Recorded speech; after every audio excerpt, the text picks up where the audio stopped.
আসসালামু আলাইকুম বন্ধুরা, নিয়ে এসেছি সাধারণ রেসিপিতে অসাধারণ স্বাদের দুন্দুল দিয়ে চিংড়ি মাছ। জানি অনেকেই তোমরা রেসিপিটি পারো, তবে আমি কিভাবে এই দুন্দুল দিয়ে চিংড়ি মাছটা তৈরি করি সেটাই আজকে তোমাদের সাথে শেয়ার করব। তো এখানে আমি কিছু দুন্দুল নিয়ে নিয়েছি। এখন এই দুন্দুলগুলোর খোসাগুলো আমি ভালোভাবে ছাড়িয়ে নেব, আর এই খোসাগুলো ছাড়িয়ে আমি ভালোভাবে ধুয়ে নেব। তো দেখতেই পাচ্ছেন খোসাগুলো এরই মধ্যে আমি ছাড়িয়ে নিয়েছি, আর এটাকে আমি পানি দিয়ে এরই অবস্থায় ধুয়ে নেব। কাটার পরে কিন্তু এটাকে আমি ধোবো না, এখন এটাকে আমি ছোট ছোট করে কেটে নেব। এই তো এটাকে আমি ছোট ছোট করে কেটে নিয়েছি। এটাকে আমি খোসা ছাড়ানোর পর ধুয়ে নিয়েছিলাম, এখন আর এটাকে আমি ধোবো না, কারণ এটার মধ্যে এমনিতেই পানি অনেক বেশি থাকে। এখন ধুয়ে নিলে পানির পরিমাণটা বেড়ে যাবে। তো এখানে আমি কিছু চিংড়ি মাছ নিয়ে নিয়েছি। আপনারা চাইলে আপনাদের ইচ্ছে মতো ছোট বড় চিংড়ি মাছ নিয়ে নিতে পারেন। তো চিংড়ি মাছগুলোর খোসা ছাড়িয়ে দেখুন এটাকে ভালোভাবে পরিষ্কার করে নিয়েছি। তো প্রথমে আমি একটা কড়াইয়ের মধ্যে চিংড়ি মাছগুলো দিয়ে দেব। এই চিংড়ি মাছটা দিয়ে দেওয়ার পর আমি দিয়ে দেব সামান্য একটু হলুদ, আর দিয়ে দেব সামান্য একটু লবণ। এখন এর মধ্যে দিয়ে দেব আমি 2 টেবিল চামচ পরিমাণ পানি।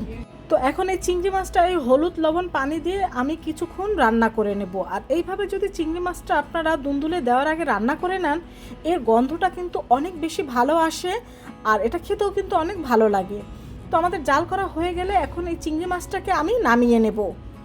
তো যে কড়াইতে আমি চিংড়ি মাছটা জাল করে নিয়েছিলাম সেই কড়াইয়ের মধ্যে আমি দিয়ে দিচ্ছি তেল, আর দিয়ে দিচ্ছি হাফ কাপ পরিমাণ পেঁয়াজ কুচি। এখন এই পেঁয়াজটাকে আমি একটু ভেজে নেব, আর এটাকে সামান্য গোল্ডেন ব্রাউন করে ভেজে নেব। বেশি এটাকে আমি গোল্ডেন ব্রাউন করে ভাজবো না।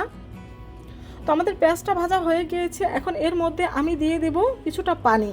এখন এর মধ্যে দিয়ে দেব 1 চা চামচ পরিমাণ হলুদ গুঁড়ো, 1 চা চামচ পরিমাণ মরিচ গুঁড়ো এবং হাফ চা চামচ পরিমাণ জিরা গুঁড়ো, আর দিয়ে দিচ্ছি 1 টেবিল চামচ পরিমাণ পেঁয়াজ বাটা।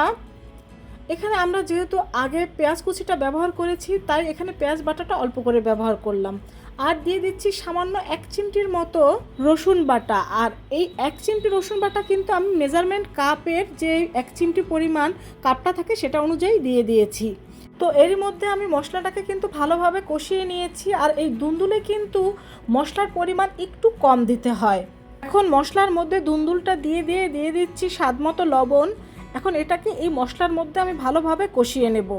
এখানে আমি মশলাটা আমার দুন্দুল যেটুকু রয়েছে সেইটুকু হিসাবে ব্যবহার করেছি। আপনারা আপনাদের দুন্দুল যেরকম নেবেন সেরকম হিসাবে মশলাটা ব্যবহার করবেন। তবে দুন্দুল রান্নার ক্ষেত্রে কিন্তু মশলাটা একটু কম ব্যবহার করলে এর টেস্টটা কিন্তু অনেক বেশি ভালো হয়। তো মশলাটা ভালোভাবে কষানো হয়ে গেলে এখন আমি ঢাকনা দিয়ে এটাকে ঢেকে দেব। আর ঢাকনা দিয়ে ঢেকে দেওয়ার পরে দেখবেন এর থেকে কিন্তু প্রচুর পরিমাণের পানি বের হবে। তো দেখো এর থেকে কিন্তু প্রচুর পরিমাণের পানি বের হয়েছে, আর এই পানিটা দিয়েই কিন্তু এই দুন্দুলটা রান্না হয়ে যাবে। এখন দিয়ে দিচ্ছি কিছুটা কাঁচামরিচ, আর দিয়ে দিচ্ছি সে জাল করা চিংড়ি মাছগুলো।